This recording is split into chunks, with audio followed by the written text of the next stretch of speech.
Hello everyone, welcome to HKM tech world. तो इस video में हम लोग रेप्लिका सेट के बारे में जानने वाले हैं। रेप्लिका सेट एक बहुत ही इंपॉर्टेंट रिसोर्स है आपके क्यूबरनेटिस में, और इसके बिना आपका क्यूबरनेटिस में ऐसा समझिए आपका नॉलेज अधूरा है, क्योंकि रेप्लिका सेट का नॉलेज आपको होना ही होना चाहिए अगर आप क्यूबरनेटिस पढ़ रहे हैं। तो ये एक बहुत इंपॉर्टेंट रिसोर्स है, उसका बहुत ही यूजफुल यूज केस भी है।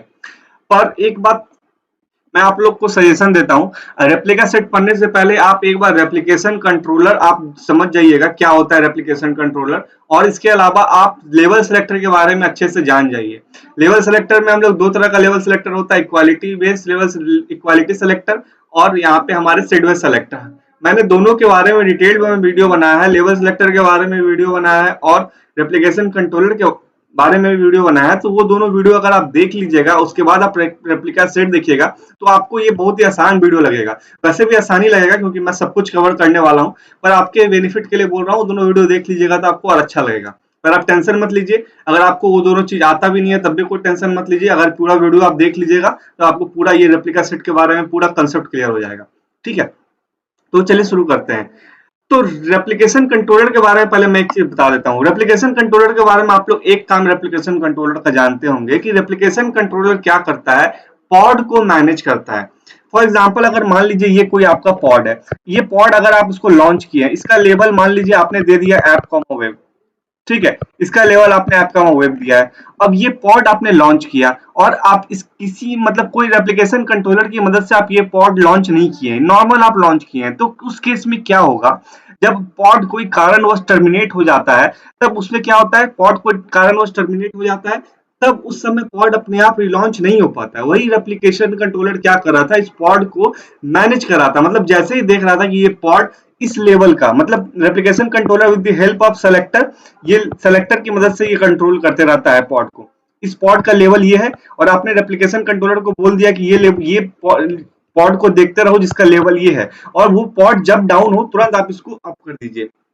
तो रेप्लिकेशन कंट्रोलर क्या कर रहा था, एक स्पेसिफाइड नंबर ऑफ रेप्लिकास को रन कर रहा था, स्पेसिफाइड नंबर ऑफ रेप्लिकास को रन कर रहा था। आपने 5 रेप्लिकास बोला है मेंटेन करने आरसी को, तो वो एक पॉड का 5 रेप्लिकास मेंटेन करेगा। यही काम था रेप्लिकेशन कंट्रोलर का। और मैं अब बात करूं रेप्लिका सेट का, तो रेप्लिका सेट में भी आप देखिएगा मैंने वही चीज लिखा है, RS manage the pod ensure specified number of pod replicas are running at all time. मतलब इसका भी काम वही मैंने लिख दिया जो मैं रेप्लिकेशन कंट्रोलर में लिखा था। फिर आप लोग बोलिएगा ये दोनों चीज सेम है, तो फिर ये हम लोग अलग से पढ़ क्यों रहे। सबके दिमाग में ये सवाल आना चाहिए। मैं एक बात आपको बता देता हूं, जो रेप्लिका सेट है वो रेप्लिकेशन कंट्रोलर से एकदम पूरी तरह सेम है। कुछ अंतर है दोनों के बीच में, पर दोनों का जो मेन काम है क्या है, पॉड को मैनेज करना और एक स्पेसिफाइड नंबर ऑफ रेप्लिकास को मेंटेन करना। फॉर एग्जांपल, आपने रेप्लिकास का संख्या 5 दे दिया है, तो ये 5 रेप्लिकास को हमेशा अप रखेगा।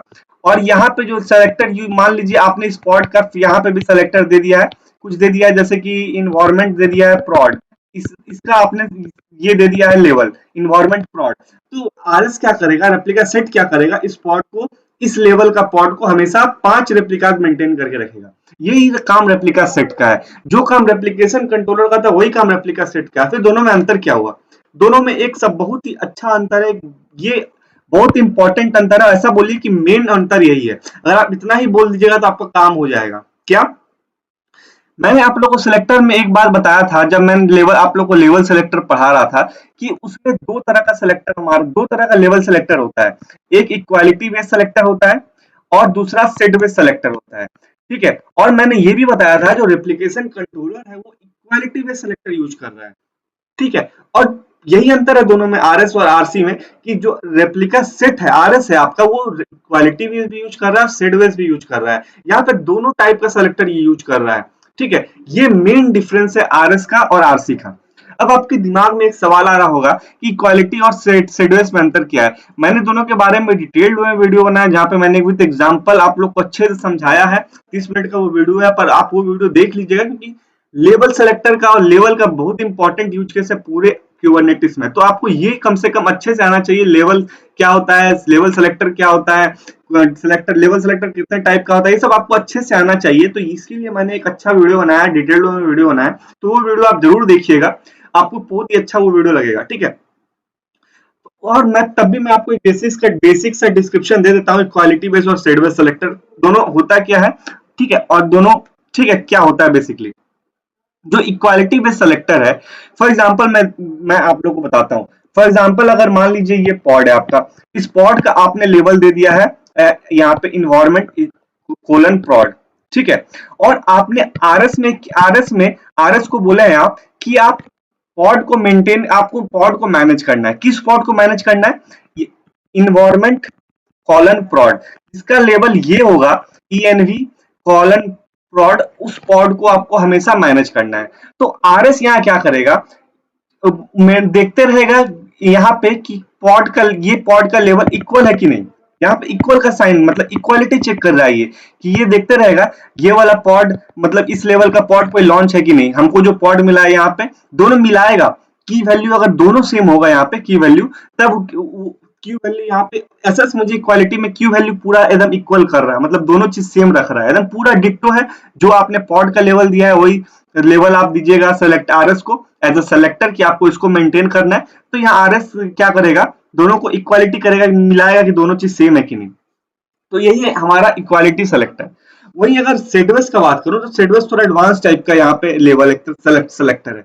सेडवेस सिर्फ इक्वालिटी चेक नहीं करता है, उसके अलावा भी इसमें आप एडवांस क्वेरी लिख सकते हैं। फॉर एग्जांपल आप इसमें इन का यूज कर सकते हैं, नॉट इन का यूज कर सकते हैं, नॉट इन के अलावा एग्जिस्ट का यूज कर सकते हैं, एग्जिस्ट, ठीक है, एग्जिस्ट के अलावा नॉट एग्जिस्ट का यूज कर सकते हैं। ये सब मैंने अच्छे से एग्जांपल लेके आप लोग को समझाया था सेडवेस सेलेक्टर का पिछले वीडियो में, तो ये देख लीजिएगा। इनका मतलब तभी मैं समझा देता हूँ। एक बात और आप लोग जानते होंगे, ठीक है, नहीं जानते हैं तो आप जान जाइए कि आप एक पॉड को मल्टीपल लेवल भी असाइन कर सकते हैं।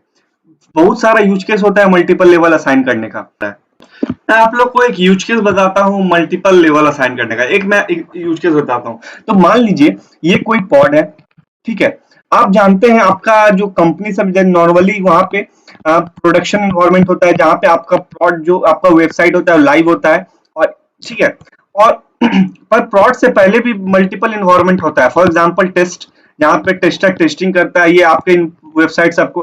तो मान लीजिए यहाँ पे दो तरह का एनवायरनमेंट है, ठीक है, और आप ये भी जानते हैं फॉर एग्जांपल रीजन आपका एक कंपनी मल्टीपल जगह हो सकता है। फॉर एग्जांपल इंडिया में ही मल्टीपल जगह, फॉर एग्जांपल एक लोकेशन उसका हैदराबाद है, एक लोकेशन उसका गुड़गांव है, ठीक है, दो लोकेशन है मान लीजिए।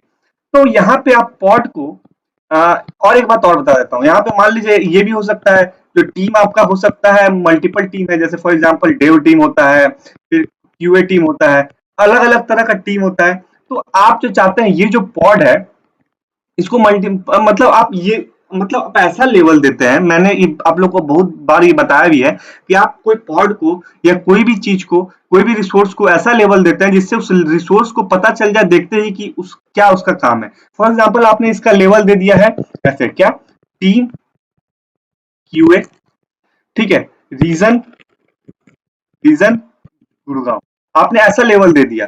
तो इसको देख के आपको ये बात पता चल रहा है कि ये क्यूए टीम, ये पॉड पे क्यूए टीम अपना काम कर रहा है, और ये जो पॉड है वो गुड़गांव लोकेशन का, मतलब जो क्यूए क्यूए टीम है आपका वो गुड़गांव लोकेशन से है। तो एक तरह से आपने ये लेवल दे दिया इस पॉड को, ठीक है। तो यहाँ पे आपने दो लेवल दे दिया, तो आप मल्टीपल लेवल एक पॉड को दे सकते हैं, ये बात आप ध्यान रखिए।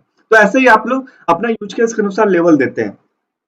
तो सिडबस सेलेक्टर में क्या होगा, ठीक है, सिडबस सेलेक्टर में क्या होगा, आपने आपने ऐसा कुछ, आपको ऐसा कुछ कंडीशन दे दी है क्या कि आपका जो लेवल हो, जो आपका टीम हो, इन टीम इन या तो डेव में हो, ठीक है, या तो डेव में हो या तो ऑप्स में हो, ऐसा आप दे दिए। मतलब वो देखेगा मतलब वो उस पॉड को मेंटेन करेगा जिसका लेवल या तो टीम इज इक्वल्स टू, या तो उसका लेवल क्या होगा, या तो लेवल होगा उसका team is equals to dev, ये डेव नहीं हुआ तो टीम कॉलन यूए नहीं होना चाहिए क्योंकि हमने दो ही दिया है ऑप्स। तो इसका ये किस पॉड को मेंटेन करेगा, या तो लेवल इसका ये हो या तो लेवल इसका ये हो, ठीक है। ये बेसिकली काम होता है यहाँ पे, ऐसे रेप्लिका सेट में सेट विद सेलेक्टर काम करता है। तो यहाँ पे जो रेप्लिका सेट है इसमें दोनों तरह का सिलेक्टर यूज होता है, एक ये वाला सिलेक्टर भी यूज होता है, इस तरह का भी सिलेक्टर यूज कर सकते हैं जहाँ पे आप इन नॉट इन और इन का यूज कर सकते हैं, और आप इक्वालिटी बेस्ड सिलेक्टर का भी यूज कर सकते हैं रेप्लिका सेट में। पर देखिए क्या हुआ, बेसिकली जो आरसी है, रेप्लिकेशन कंट्रोलर है, उसी को थोड़ा सा एडवांस कर दिया गया है और रेप्लिका सेट नाम दे दिया गया है। आरसी और रेप्लिका सेट एक तरह से खाली समझिए अपग्रेडेड वर्जन है आरसी का आरएस, ठीक है, अपग्रेडेड वर्जन है। और नॉर्मली अब तो क्या हो गया है कि क्यूबरनेटिस का न्यूअर वर्जन सब में जो आरसी है उसको डिप्रिकेट कर दिया गया है, ठीक है, तो वो अब बेसिकली यूज नहीं होता है आरसी, और रेप्लिका सेट ही अब हर जगह यूज होता है बेसिकली, ठीक है। ये हो गया रेप्लिका सेट के बारे में, एक तरह से आप लोगों को पूरा पता चल गया होगा आरएस में क्या है और आरसी क्या होता है।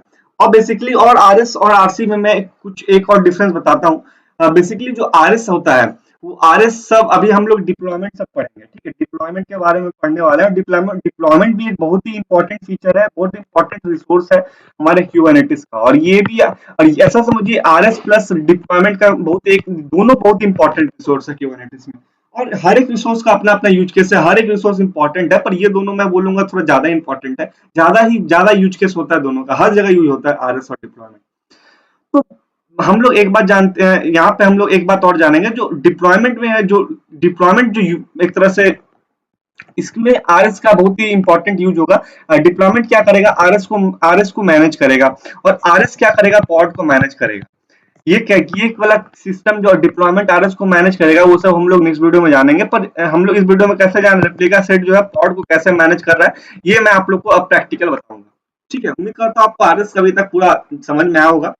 मैं एक डिफरेंस बता रहा था, ठीक है, जो आरएस जब हम लोग डिप्लॉयमेंट पढ़ेंगे तो वहां पे रोलिंग अपडेट और ये सब का आप पढ़ेंगे, रोलिंग अपडेट, रोल बैक सब पर ये सब पढ़ने वाले हैं। तो उस केस में भी जो आरएस होगा वो ज्यादा ही कंफर्टेबल होगा, ये सब के लिए ज्यादा ही अच्छा से आप लोग को रोलिंग अपडेट या ये रोल बैक सबका फीचर प्रोवाइड करेगा एज कम्पेयर टू आरसी। तो ये आप लोग को समझ आ गया। तो चलिए अब हम लोग चलिए मैं एक YML फाइल क्रिएट करता हूँ यहाँ पे रेप्लिका सेट के लिए। आरएस में नाम दे देता हूँ सीधा, मैं नोटपैड में ही कर लेता हूँ, VIM एडिटर से बहुत लोग कंफर्टेबल नहीं होंगे, तो मैं नोटपैड में ओपन कर लेता हूँ फिर से rs.yml। तो यहाँ पे देखिए, यहाँ पे हम लोग बनाएंगे अभी रेप्लिका सेट को कॉन्फ़िगर करेंगे, और कैसे यूज करते हैं सेट बेस और इक्वालिटी बेस वो भी आपको अभी समझ में आ जाएगा, क्योंकि मैंने पिछले वीडियो में आप लोग को शायद रेप्लिका सेट बेस के बारे में एग्जांपल नहीं दिया था, या मैंने सिर्फ कमांड लाइन पे एग्जांपल दिया था। तो यहाँ पे YML में भी आप लोग को एक अच्छे से एग्जांपल पता चल जाएगा, क्योंकि रेप्लिका सेट बहुत ही अच्छा रिसोर्स है जहाँ पे आप लोग को दोनों सिलेक्टर के बारे में पता चल जाएगा। तो स्टार्ट तो हमको, और एक बात और बता देता हूँ, रेप्लिका सेट जो है वो एक मामले में और डिफरेंट है रेप्लिकेशन कंट्रोलर से। क्या, जो रेप्लिकेशन कंट्रोलर है वो देखिए यहाँ पे हम लोग जानते हैं एपीआई वर्जन 1, अभी आप लोगों को समझ में आएगा मैं क्या बोल रहा हूँ। जो रेप्लिकेशन कंट्रोलर है वहां पे हम लोग जो एपीआई ग्रुप यूज करते थे वो V1 करते थे, पर जो रेप्लिका सेट है वो एक नया एपीआई ग्रुप से आता है, और इसका एपीआई ग्रुप हम लोग जो इस बार यूज करेंगे f/v1, ये एक नया एपीआई ग्रुप है, ठीक है, ये जो इसी तरह नया एपीआई ग्रुप है। और रेप्लिकेशन कंट्रोलर पुराना एपीआई ग्रुप से था V1। तो ऐसा आप बोल सकते हैं कि रेप्लिका सेट को क्या किया गया, एक तरह से रेप्लिकेशन कंट्रोलर को भी थोड़ा अपग्रेड किया गया और रेप्लिका सेट बना दिया गया, और इसको एक नया एपीआई ग्रुप में डाल दिया गया, और नया एपीआई ग्रुप जो में डाला गया उस एपीआई ग्रुप का नाम क्या है, f/v1। तो यहाँ पे जो नया एपीआई ग्रुप हो रहा है, ये भी एक डिफरेंस है दोनों के बीच में, रेप्लिका सेट और रेप्लिकेशन कंट्रोलर के बीच में। क्या क्या डिफरेंस है, रेप्लिकेशन कंट्रोलर पुराना एपीआई ग्रुप में था V1, और जो रेप्लिका सेट का एपीआई ग्रुप है वो नया, मतलब वो नया एपीआई ग्रुप में डाला गया f/v1, ठीक है, ये एक नया एपीआई ग्रुप है। तो ये भी एक डिफरेंस आप बोल सकते हैं। और एपीआई ग्रुप के बारे में क्या होता है उसके बारे में एक डिटेल्ड वीडियो लाने वाला हूँ, और जब मैं एपीआई ग्रुप के बारे में लाऊंगा तो एक आप लोग को एक और अच्छा यूज केस भी बताऊंगा वहां पे, ठीक है। तो एपीआई ग्रुप के बारे में वीडियो में लाऊंगा, आने वाले हैं कुछ वीडियो में आ ही जाएंगे वो भी। तो चलिए पहले हम लोग रेप्लिका सेट के बारे में अच्छे से जान जाते हैं। तो सेकंड चीज हम लोग को देना पड़ता है रेप्लिका सेट काइंड आपको देना पड़ता है कि आप लोग कौन सा रिसोर्स को यूज करने वाले हैं। तो यहाँ पे हम लोग कौन सा रिसोर्स को यूज करने वाले हैं, रेप्लिका सेट रिसोर्स को यूज करने वाले हैं, ठीक है। उसके बाद मेटा डेटा हम लोग दे देते हैं इस रेप्लिका सेट को, इसका नाम दे देते हैं कुछ, हम लोग यहाँ पे नाम दे देते हैं क्या, माई RS, कुछ भी आप नाम दे दीजिए, नाम में कुछ रखा नहीं है। और उसके बाद यहाँ पे नाम दे दिया, उसके बाद हम लोग को लेवल्स दे देते हैं, क्योंकि मैंने अभी बताया, क्योंकि हम लोग रेप्लिका सेट को भी मैनेज किसकी मदद से करते हैं, डिप्लॉयमेंट की मदद से। तो वहां पर डिप्लॉयमेंट को भी अगर मैनेज करना होगा RS को, तो उसको भी क्या करना पड़ेगा, लेवल यूज करना पड़ेगा, ठीक है, क्योंकि लेवल एक बहुत इंपॉर्टेंट चीज है भैया, लेवल आपको अच्छे से आना चाहिए। इसीलिए मैंने सोचा एक लेवल्स के बारे में वीडियो ले आया हूँ, वो वीडियो आप लोग देख लीजिएगा, क्योंकि वो वीडियो बहुत इंपॉर्टेंट वीडियो है। ठीक है। अब इसके बाद लेवल्स आप लोग दे दीजिए कुछ, यहाँ पे मैं दे देता हूँ फर्स्ट RS। आप लोग कुछ भी लेवल दे दीजिए, पर लेवल एक अच्छा दीजिएगा जो कुछ मतलब सिग्निफिकेंस कर रहा हो, मतलब इसको डिनोट कर रहा हो कि लेवल से पता चल जाए ये RS आपने क्यों बनाया है। ठीक है, अभी मैं कुछ भी दे रहा हूँ प्रैक्टिस पर्पस के लिए। उसके बाद स्पेसिफिकेशन आप लोग को यहाँ पे रेप्लिका सेट का देना है। स्पेसिफिकेशन सब यही इंपॉर्टेंट है, यहाँ पे आप लोग को पूरा पॉड का टेम्पलेट एक तरह से देना है। ठीक है, तो सबसे पहला तो आप लोग रेप्लिकास दे दीजिए। कितना आप लोग रेप्लिकास चाहते हैं? मैं 5 दे देता हूँ, ज्यादा नहीं, 5 दे देता हूँ मात्र। फिर हम लोग इसको बढ़ाएंगे घटाएंगे भी। ठीक है, अभी मैं 5 दे देता हूँ। उसके बाद जो सेकंड इंपॉर्टेंट हम लोग यहाँ पे यूज करते हैं, सेलेक्टर यूज करते हैं। और यहीं पे अभी पता चलेगा आप लोग को इक्वालिटी बेस और इसके बारे में, सेट बेस के बारे में, SELEC। सेलेक्टर का स्पेलिंग सही कर लीजिए। अभी मैं इसमें कुछ वैल्यू नहीं डालता हूँ, मैं इसमें आप लोग को पॉड का जब लेवल दे देता हूँ उसके बाद आपको डालता हूँ। अभी मैं इसको ब्लैंक छोड़ दे रहा हूँ। ठीक है, उसके बाद आपको यहाँ पे टेम्पलेट देना है, पॉड आपको देना है, पॉड का टेम्पलेट यहाँ पे पूरा देना है। ठीक है, तो सबसे पहले आपको यहाँ पे कंटेनर्स, कंटेनर का आप कोई नाम दे दीजिए। मैं दे देता हूँ, सॉरी, यहाँ टेम्पलेट पे तो हम लोग कंटेनर से पहले पॉड का मेटा डेटा दे देते हैं। उसके बाद पॉड का यहाँ पे मेटा डेटा बहुत इंपॉर्टेंट है। अगर आप लेबल ही नहीं दीजिएगा तो काम कैसे चलेगा भैया।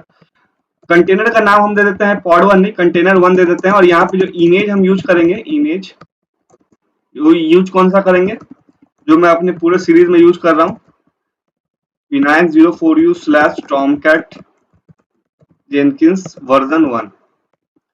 ठीक है, अब यहाँ पे हम लोग पॉड का मेटा डेटा लेते हैं। तो सबसे पहला मेटा डेटा यहाँ पे क्या है, नेम। नेम आप कुछ भी दे दीजिए पॉड। और सेकंड में है लेवल, यही से पूरा खेला चालू होगा। लेवल यहाँ पे हम लोग एक बात जानते हैं, हम लोग मल्टीपल लेवल पॉड को दे देते हैं। हम लोग लेवल क्या देते हैं, ठीक है, हम लोग सबसे पहले देते हैं लेवल में कि इन्वायरमेंट इस जो पॉड लॉन्च हो इसका इन्वायरमेंट क्या हो, प्रॉड। ठीक है, और उसके बाद ये टीम किस टीम को डिनोट कर रहा हो, यहाँ पे dev1 dev। ठीक है, और जो रीजन हो या ये रीजन हो, क्योंकि मल्टीपल रीजन में हमारा एक कंपनी का मल्टीपल जगह हो सकता है, मल्टीपल कंट्री में हो सकता है। For example India, Russia, USA, कहीं भी हो सकता है। तो हम लोग ये पॉड इसका रीजन देते हैं इंडिया। ठीक है, कि ये पॉड इंडिया में ऐसा ऐसा समझिए, लेवल में जो दे रहा हूं उसको ऐसा समझिए कि ये पॉड डेव टीम को डिनोट कर रहा है और ये पॉड इन प्रॉड इन्वायरमेंट पे लॉन्च होगा। और ये टीम, ये जो मैनेज कर रहा है वो टीम कहां से है, इंडिया से। बस ऐसा समझिए, ये लेवल मैं ये दे रहा हूँ। ठीक है, ये पॉड से ये लेवल मैंने दे दिया। अब यहाँ पे सेलेक्टर समझिए, सेलेक्टर यहाँ पे आपको देना है। यहाँ पे हम लोग दोनों टाइप का सेलेक्टर यूज करने वाले हैं। तो सबसे पहले आप लोग ये फिक्स कर देना चाहते हैं कि ये पॉड का जो रीजन हो वो इंडिया ही हो। जब आप फिक्स करना चाहते हैं, मतलब आप मैचिंग करना चाहते हैं यहाँ पे, तो यहाँ पे आप कौन सा सेलेक्टर यूज कीजिएगा। जब आप लोग मैच करना चाहते हैं तो यहाँ पे आप यूज कीजिएगा इक्वालिटी बेस्ड सेलेक्टर। ठीक है, मैं एक बार आप लोग को समझा देता हूँ एक बार अच्छे से इसमें। ठीक है, मान लीजिए आपने पॉड का यहाँ पे आपने पॉड का रीजन दे दिया क्या, इंडिया। ठीक है, उसके बाद आपने यहाँ पे इन्वायरमेंट क्या दिया है, प्रॉड। और एक और चीज आपने क्या दिया है, टीम क्या दिया है, डेव। और आप यहाँ पे फिक्स कर देना चाहते हैं जो रीजन हो वो हमेशा इंडिया ही हो। तो इस केस में आप कौन सा सेलेक्टर यूज कीजिएगा, इक्वालिटी बेस्ड सेलेक्टर यूज कीजिएगा। ठीक है, क्योंकि इक्वालिटी बेस्ड सेलेक्टर का काम ही है वो मैच क्या करेगा, REG कॉलन इंडिया। मान लीजिए ये सेलेक्टर आपने दे दिया है RS कॉन्फ़िगर करते समय, और पॉड का भी सेलेक्टर आपने क्या दिया है, RG कॉमा इंडिया। तो वो यहाँ पे इक्वल का साइन लगाता है, इक्वल या नॉट इक्वल। ठीक है, तो यहाँ पे हम लोग इक्वल अब यूज कर रहे हैं, तो यहाँ पे इक्वल करेगा, ये दोनों इक्वल है कि नहीं, तो यहाँ पे इक्वल का साइन लगाएगा। तो यही इक्वालिटी बेस्ड सेलेक्टर। तो आप यहाँ पे क्या करना चाहते हैं, जो रीजन है वो इंडिया फिक्स करना चाहते हैं। तो यहाँ पे आप जो सेलेक्टर यूज कीजिएगा, कौन सा सेलेक्टर यूज कीजिएगा, हमारा इक्वालिटी बेस। और इक्वालिटी बेस के लिए मैंने क्या बोला, क्या यूज होता है, मैच लेवल्स। और मैच लेवल्स में आप बस आके यहाँ पे क्या लिख दीजिए, रीजन इंडिया। तो बस ये आपका फिक्स हो गया मैच लेवल्स। और एक बात और बता देता हूं, ये जो आप लेवल्स दे रहे हैं, ध्यान रखिएगा, लेवल्स नहीं, जो आप सेलेक्टर दे रहे हैं वो ध्यान रखिएगा वो टेम्पलेट में होना ही होना चाहिए। मैं क्या बोल रहा हूं अभी आप लोग को समझ में आ जाएगा। उसके बाद हम लोग यहाँ पे अब यूज करेंगे सेट बेस सेलेक्टर। तो सेट बेस सेलेक्टर के लिए हम लोग यहाँ क्या यूज करते हैं, मैच एक्सप्रेशंस, और यहाँ पे हम लोग मैच एक्सप्रेशन, ठीक है। उसके बाद जो सेट बेस सेलेक्टर यूज होता है, किस तरह यूज होता है, कर्ली ब्रेसेस में, कर्ली ब्रेसेस में यूज होता है। मेनली यहाँ पे 3 चीज लिखा जाता है, क्या, की, कॉमा, ऑपरेटर, कॉमा, और यहाँ पे वैल्यूज। यहाँ पे 3 चीज लिखा जाता है, ठीक है। पहले आप की दे दीजिए, की क्या देना चाहते हैं, टीम। ऑपरेटर कौन सा यूज करना चाहते हैं, इन। और वैल्यू आप देना चाहते हैं कि वैल्यू किस मतलब कौन सा हो वैल्यू। आप चाहते हैं जो टीम हो, या तो इंडिया, यहाँ पे नहीं, आप देना चाहते हैं या तो टीम इंडिया का हो या तो टीम यूएसए का हो, ठीक है। ये दोनों आप टीम देना चाहते हैं, ठीक है। एक ये हो गया। और दूसरा आप जो देना चाहते हैं, इसको मैं कॉपी कर लेता हूँ, यहीं पेस्ट कर देता हूँ। और इंडेंटेशन देखिएगा, ध्यान दीजिएगा कि इंडेंटेशन बहुत इंपॉर्टेंट करता है वाईएमएल स्ट्रक्चर में। और दूसरा जो आप यूज करना चाहते हैं वो क्या देना चाहते हैं, ENV, वो देना चाहते हैं नॉट इन। क्या हो रहा है अभी आप लोग को पता चलेगा, अभी आप लोग बस देखते रहिए। और इन्वायरमेंट जो है वो आप देना चाहते हैं नॉट इन टेस्ट। तो एक चीज और, यहाँ पे जो टीम है हमारा इंडिया यूएसए नहीं, वो तो रीजन में है। टीम हमारा यहाँ पे क्या देते हैं, या तो डेव हो या तो QA हो, ठीक है। ये 2 टीम में हमारा टीम होना चाहिए। ये अब मैंने यहाँ पे ये लिख दिया है, पूरा ये मेरा YML फाइल है। अब यहाँ पे मैं इसको आपको अच्छे से समझा देता हूँ, यहाँ पे बेसिकली सेलेक्टर और लेबल में हो क्या रहा है, ठीक है। मैं एक काम करता हूँ, मैं फिर से अपना व्हाइट बोर्ड ओपन करता हूँ, आप लोग को अच्छे से समझा देता हूँ। हम लोगों ने क्या क्या दिया है, हम लोगों ने क्या दिया है, जो रीजन हो, हमारा रीजन क्या दिया हम लोगों ने, इंडिया, ठीक है। और हम लोगों ने यहाँ पे टीम क्या दिया है, टीम हम लोगों ने टीम दिया है, टीम इन क्या होना चाहिए हमारा, या तो डेवलपर हो या तो QA हो, 2 टीम हम लोगों ने दिया है। और हम लोगों ने यहाँ पे इन्वायरमेंट में क्या दिया है, इन्वायरमेंट नॉट इन टेस्ट, ये हम लोगों ने बेसिकली दिया। मैं एक बार देख लेता हूँ फिर से, क्या दिया है हम लोगों ने, रीजन इन डेव QA, सही है, region in dev QA, environment not in test. अब बेसिकली ये क्या है हम लोग ने यहाँ पे, ये हम लोग ने 3 सेलेक्टर में यूज किया है। तो इसका मतलब क्या हुआ, हमारा जो RS रेप्लिका सेट है वो कैसे इसको जज करेगा। तो देखिए, हम लोग ने दिया है रीजन इन इंडिया, तो हम लोग ने फिक्स कर दिया है जो पॉड जो हमारा लॉन्च होगा उसका रीजन क्या होगा, इंडिया। अगर इसके अलावा और कुछ हुआ तो उस केस में वो उसको RS कंसीडर नहीं करेगा, ठीक है। हमारा पॉड का जो लेवल हम लोग ने फिक्स कर दिया है, क्या, रीजन इंडिया, ये एक लेवल हम लोग ने फिक्स कर दिया है। और सेकंड में क्या दिया है, टीम इन डेव या QA। और हम लोग ने एक चीज फिक्स कर दिया, पॉड जो हो उसका जो टीम हो, पॉड का जो टीम हो उसका टीम इज इक्वल्स टू या तो डेव हो या तो QA हो। ये दोनों में कुछ भी हो सकता है, या तो डेव हो या तो QA हो। इन दोनों के अलावा और कुछ हुआ तो उस केस में उसको RS कंसिडर नहीं करेगा। अगर मान लीजिए टीम कॉलन डेव हुआ तो वो सही है, टीम कॉलन QA हुआ वो भी सही है, या टीम कॉलन डेव हुआ या टीम कॉलन QA हुआ, दोनों अगर हो गया तब भी सही है। पर अगर इस दोनों के अलावा और कुछ हुआ तो उस केस में RS उसको कंसिडर नहीं करेगा। मतलब आपने यहाँ पे टीम का जो लेवल है फिक्स कर दिया, या तो डेव या तो QA, ठीक है। और उसके बाद आपने तीसरा जो लेवल दिया है वो क्या दिया है, इन्वायरमेंट, मतलब तीसरा जो आपने सेलेक्टर लगाया वो क्या लगाया, इन्वायरमेंट नॉट इन टेस्ट। मतलब आप बोल रहे हैं जो लेवल हो पॉड का, इन्वायरमेंट जो हो ENV, नॉट इन्वायरमेंट कुछ भी हो, मान लीजिए यहाँ पे प्रोड दे दिया हम लोग ने, इन्वायरमेंट ये जो इन्वायरमेंट कॉलन प्रोड, या मतलब जो ये लेवल हो वो कुछ भी हो, जो की है हमारा इन्वायरमेंट वो सिर्फ टेस्ट नहीं होना चाहिए। जो यहाँ पे इन्वायरमेंट टेस्ट के अलावा और कुछ भी हो सकता है, प्रॉड हो सकता है, और भी कुछ आप ABCD कुछ भी दे सकते हैं, बस आप टेस्ट नहीं दीजिए, क्योंकि आपने सेलेक्टर लगाया है। जो पॉड का जो लेवल होगा वो इन्वायरमेंट जो लेवल होगा, वो जो की होगा इन्वायरमेंट, वो नॉट इक्वल्स टू टेस्ट होगा, बस ये नॉट इन टेस्ट होगा, मतलब टेस्ट नहीं होगा। यहाँ पे आप और भी कुछ दे सकते थे, टेस्ट कॉमा प्रॉड कुछ भी आप दे सकते थे यहाँ पे, ठीक है।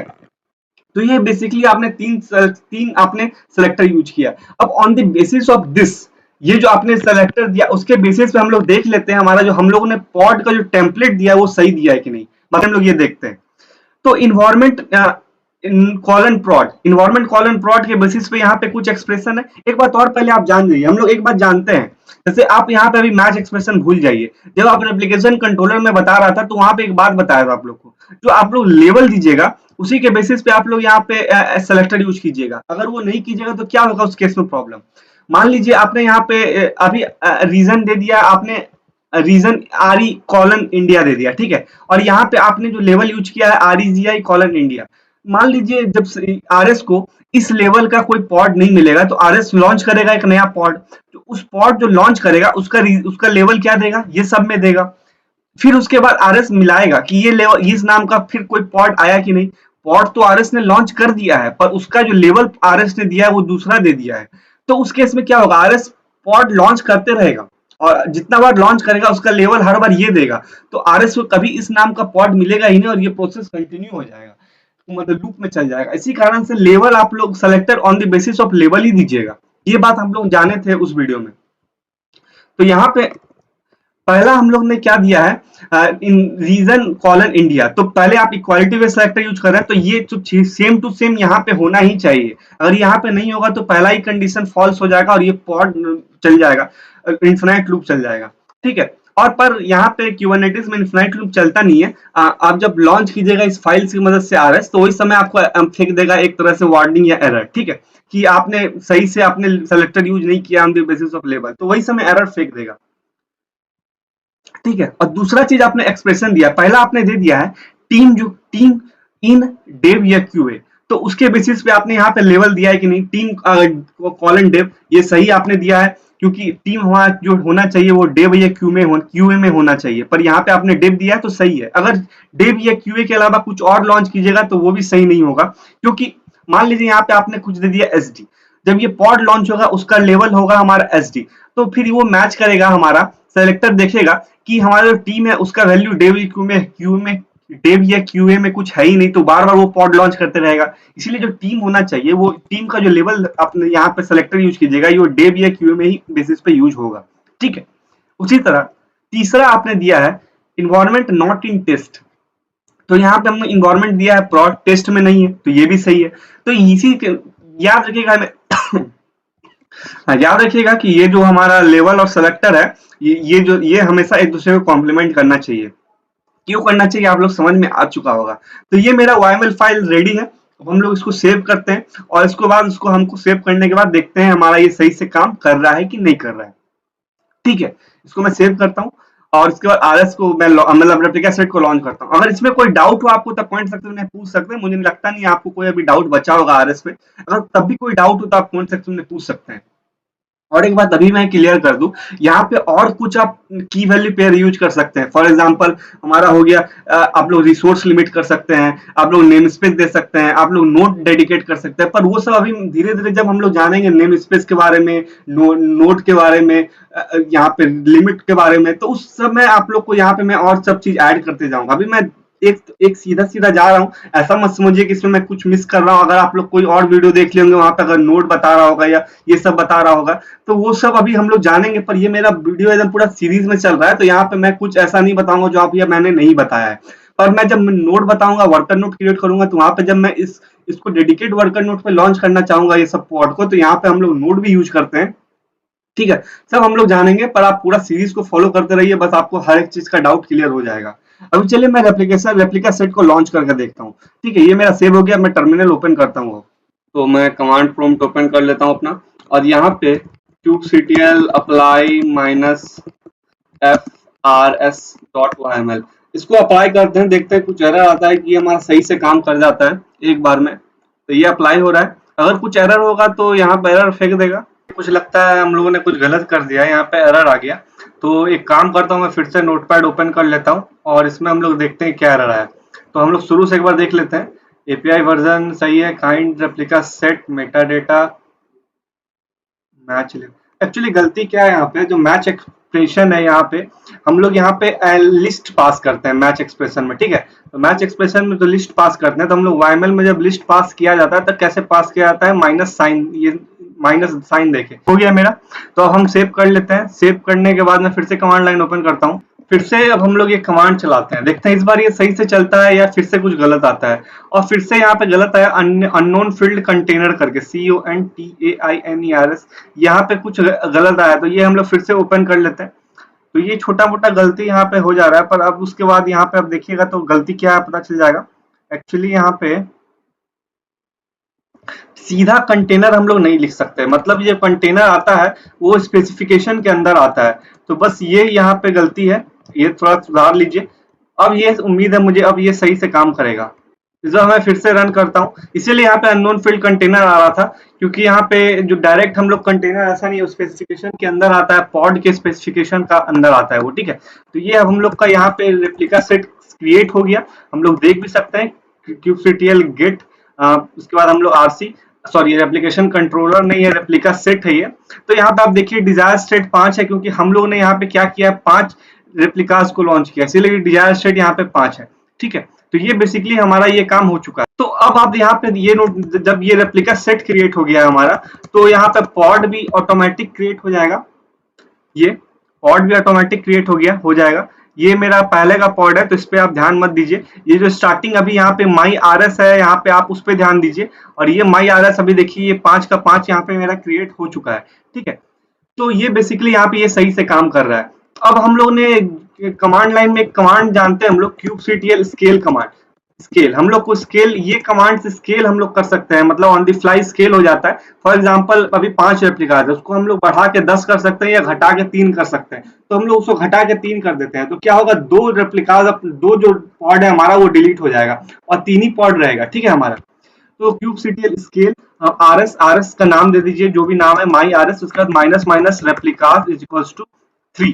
तो ये क्या होगा, रेप्लिकास, REPLICAS होता है, स्पेलिंग थोड़ा ध्यान दीजिएगा। तो अब नंबर ऑफ रेप्लिकास स्केल्ड होकर अब 3 हो जाएगा। और यहाँ पे आप देखिएगा kubectl गेट पोर्ट में, गेट गेट पॉड में, तो यहाँ पे देखिए ये जो 2 हमारा आरएस है वो देखिए टर्मिनेट हो रहा है, और क्योंकि यहाँ पे हम लोग ने रेप्लिकास का नंबर घटा के 3 कर दिया है। तो बेसिकली यही है आपका रेप्लिका सेट। यहाँ पे कुछ डिफरेंट नहीं है, जो आप एप्लीकेशन कंट्रोलर ने पढ़ा था सेम टू सेम यहाँ पे पढ़ा, बस इसमें अंतर कहाँ आ गया, ये मैच एक्सप्रेशन में। मैच एक्सप्रेशन की वजह से आप सेट बाय सेलेक्टर का यूज किए यहाँ पे, और ये आपको एक डायनेमिक फीचर भी देता है यहाँ पे, ये देखिए यहाँ पे जैसे।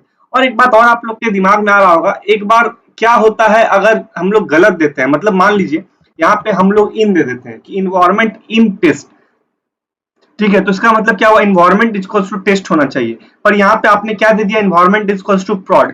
तो रेप्लिकेशन कंट्रोल, रेप्लिका सेट को ये वाला कभी मिलेगा ही नहीं, ये वाला सेलेक्टर, मतलब कोई पॉड नहीं मिलेगा जिसका सेलेक्टर, जिसका level environment equals to test होगा, ठीक है। तो देखिए क्या होता है, ये लॉन्च होता है कि नहीं अभी पता चलेगा आप लोगों को। हम लोग फिर से क्यूब्स एक बार और काम मैं करता हूँ, इसका नाम बदल लेते हैं हम लोग, यहाँ पे कुछ नाम और बदल देते हैं। यहाँ पे अब लॉन्च करके देखते हैं यहाँ पे ये क्या हो रहा है, जैसे kubectl अप्लाई आरएस, तो यहाँ पे देखिए क्या होगा, एरर आता है या लॉन्च हो जाए, यहाँ पे देखिए एरर आ गया। और ये एरर कुछ है नहीं, ये खाली आपको बता रहा है कि selector does not match the template level, ठीक है। मैंने जो आप लोग को बताया था कि जनरली क्या होता है क्यूबरनेटिस के केस में, आप लोग को पर लूप नहीं चलता है, क्योंकि उससे रिसोर्स का वेस्टेज होगा, इसलिए क्यूबरनेटिस ने क्या किया है, पहले ही आपको रोक देंगे अगर आपका ये सेलेक्टर और ये जो लेवल होगा आपस में एक दूसरे को कॉम्प्लीमेंट नहीं दे रहा होगा। तो फॉर एग्जांपल यहाँ पे मैंने इन्वायरमेंट इक्वल्स टू टेस्ट लिख दिया, पर यहाँ पे मेरा कोई इन्वायरमेंट इक्वल्स टू टेस्ट नहीं है। इन केस अगर यहाँ पे कोई पॉड नहीं टर्मिनेट हो गया मेरा एग्जिस्टिंग पॉड, और जब रेप्लिकेशन का रेप्लिका सेट जब लॉन्च करेगा नया, तो वो लॉन्च करेगा इसके बेसिस पे, तो इसको कभी भी जिंदगी में नहीं मिलेगा ये वाला पॉड, इन्वायरमेंट टेस्ट वाला, ठीक है। ये एक केस हो गया। ये ऐसे ही आप लोग रेप्लिकेशन सेट, मतलब रेप्लिकेशन कंट्रोलर को सेटअप कर सकते हैं। और एक बात और है, इसे मैं पूरा क्लियर कर लेता हूँ। एक बात और है, मान लीजिए आपका कोई पॉड पहले से लॉन्च है, मैं एग्जांपल पॉड को लॉन्च कर लेता हूँ, kubectl रन, और उसके बाद मैं पॉड को क्या करता हूँ, लॉन्च कर लेता हूँ। हम पॉड माई ओएस, जो भी नाम देना आप दे दीजिए, minus image equals to VINYAK04U slash Tomcat underscore Jenkins, spelling का एक बार मैं सही, तो ऐसे यहाँ पे तो लिखा, तो इस नाम से ये पॉड लॉन्च कर दिया, तो ये भी ये ऐसा हो सकता है, ठीक है। तो बेसिकली यहाँ पे मान लीजिए ये पॉड आपने लॉन्च कर दिया, तो ये पॉड जो लॉन्च किया आपने, तो लॉन्च होने के बाद क्या हुआ, इस पॉड को अभी आप मान लीजिए इस पॉड को आप डिलीट कर देते हैं, ठीक है। मैं पॉड को डिलीट कर देता हूँ, kubectl डिलीट, फिर ये पॉड POD, इसको मान लीजिए आप डिलीट कर देते हैं। जब ये पॉड डिलीट हो जाएगा तो ये पॉड अपने आप लॉन्च नहीं हो पाएगा, क्योंकि इसको रेप्लिका सेट नहीं, ना रेप्लिका सेट मैनेज कर रहा है ना रेप्लिकेशन कंट्रोलर मैनेज कर रहा है, तो ये पॉड यहाँ पर डिलीट नहीं हो सका, मतलब रिलॉन्च नहीं हो सका। पर अगर आप ये पॉड को डिलीट कर दीजिएगा, मैं दिखा देता हूँ डिलीट करके, control C kubectl delete pod, ये पॉड को जैसे ही आप डिलीट कीजिएगा तो डिलीट आपका डिलीट यहाँ हुआ नहीं और वहां पे एक नया पॉड लॉन्च हो गया। देखिए 4 सेकंड पहले एक पॉड तुरंत लॉन्च हो गया, और ये पॉड आपने डिलीट कर दिया, देखिए 68db7 ये पॉड यहाँ पे है नहीं, डिलीट हो चुका है, और यहाँ पे नया पॉड लॉन्च हो गया QBNC। तो बेसिकली यही है रेप्लिका सेट। उम्मीद करता हूँ आपको समझ में आ चुका होगा। तो आप लोग क्या कर सकते हैं, रेप्लिका सेट के बारे में डिटेल्ड वे में इंफॉर्मेशन भी उसका देख सकते हैं, उसको डिस्क्राइब भी कर सकते हैं। तो डिस्क्राइब बेसिकली कैसे करते हैं, kubectl डिस्क्राइब और RS, उसके बाद जो भी रेप्लिका सेट का नाम है वो आप नाम दे दीजिए, तो उस रेप्लिका सेट को ये पूरा डिस्क्राइब करके इंफॉर्मेशन देगा। तो जैसे आप देख सकते हैं यहाँ पे name space default, name space क्या होता है और इसको कैसे सेट करते हैं हम लोग, ये सब हम लोग आने वाले वीडियो में जानेंगे डिटेल्ड वे में नेम स्पेस के बारे में। फिर यहाँ पे देखिए सेलेक्टर जो जो आपने दिया है, फिर लेवल्स, ये रेप्लिका सेट का लेवल है। इसके बाद यहाँ पे आप देख सकते हैं 5 रेप्लिकास है जो रनिंग स्टेट में है, पॉड स्टेटस, पॉड का स्टेटस बता रहा है, 5 रनिंग का रनिंग है। फिर यहाँ पे पॉड टेम्पलेट बता रहा है, कंटेनर, और यहाँ पे वॉल्यूम भी दिया हुआ है, तो हम लोग अभी वॉल्यूम भी माउंट करेंगे आने वाले वीडियो में। तो बेसिकली ये पूरा डिटेल्ड वे में इंफॉर्मेशन दिया आपको रेप्लिका सेट के बारे में, ठीक है। तो ऐसे ही आप लोग उसको डिस्क्राइब कर सकते हैं। और इसी तरह आप लोग कोई मान लीजिए कोई रेप्लिका सेट को डिलीट भी करना है, तो डिलीट भी आप कर सकते हैं, kubectl डिलीट RS, और उसके बाद जो भी रेप्लिका सेट का नाम है बस वो दे दीजिए, तो इससे क्या होगा, आपका रेप्लिका सेट डिलीट भी हो जाएगा, ठीक है। तो डिलीट पर एक बात और, जैसे आप डिलीट कीजिएगा तो वो सारा पॉड अपने आप डिलीट हो जाएगा जिसको रेप्लिका सेट मैनेज कर रहा है, ठीक है, वो पॉड अपने आप डिलीट हो जाएगा, आप अभी डिलीट नहीं कीजिएगा वो पॉड सबको। तो आप देख भी सकते हैं स्टेटस हम लोग सबका, ठीक है, जैसे कि kubectl, उसके बाद यहाँ पे गेट RS, रेप्लिका सेट देखिएगा तो वो डिलीट हो चुका है हमारा my RS। उसी तरह आप अगर स्टेटस ऑफ पॉड का दिखेगा तो वो भी देख सकते हैं। तो बस यहाँ पे आके kubectl गेट पॉड कीजिए, पो कीजिए, तो यहाँ देखिए नो डिफॉल्ट, नो मतलब नो रिसोर्स फाउंड, मतलब आपका सारा पॉड डिलीट हो चुका है जैसे ही आप रेप्लिका सेट डिलीट कीजिएगा। तो यही था रेप्लिका सेट के बारे में। उम्मीद करता हूं आपको रेप्लिका सेट के बारे में पूरा डिटेल्ड में इन्फॉर्मेशन मिल चुका होगा, रेप्लिका सेट करता क्या है और इसको यूज कैसे करते हैं हम लोग। अब नेक्स्ट वीडियो में हम लोग जब डिप्लॉयमेंट के बारे में जानेंगे, तो वहां पे जो डिप्लॉयमेंट होगा वो रेप्लिका सेट को कैसे मैनेज करता है वो भी हम लोग देखेंगे, ठीक है। तो फिलहाल इस वीडियो के लिए इतना ही, थैंक यू।